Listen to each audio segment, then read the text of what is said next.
Walang galawan ng trapiko kanina sa East Avenue, Quezon City dahil sa rally ng grupong Manibela at Piston. Kamustahin natin ang sitwasyon ngayon doon? Magbabalita si Sujin Kim. Sujin?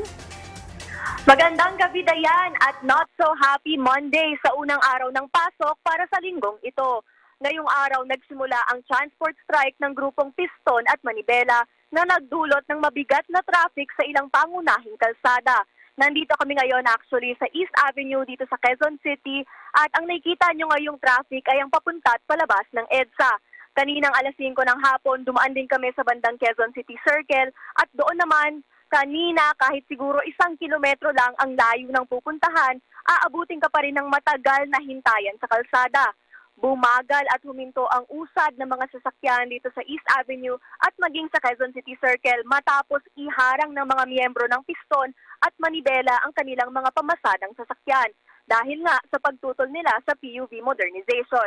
Ngayon, umuusad naman na ang daloy ng trapiko, sadyang naabutan lang din talaga tayo ng rush hour kaya may kalakihan na ang volume at magkakalapit na rin ang mga sasakyan.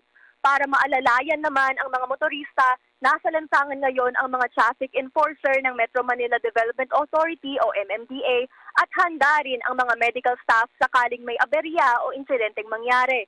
Bukod pa ito sa mga tauhan ng ilang government units na tumutulong rin sa pagmamando ng daloy ng trapiko.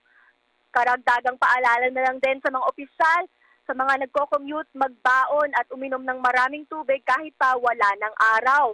Bukas ang ikalawang araw ng transport strike pero inaasahan ding nakahanda ang mga ahensya ng gobyerno para tumugon dito. Dayan, munting paalala na lang muli para sa mga nagmamaneho, palaging mag-ingat at magbaon ng mahabang pasensya nang hindi na uminit ang ulo lalo na't mainit na rin naman ang panahon. Balik sa inyo, Dayan. Maraming salamat, Sujin Kim.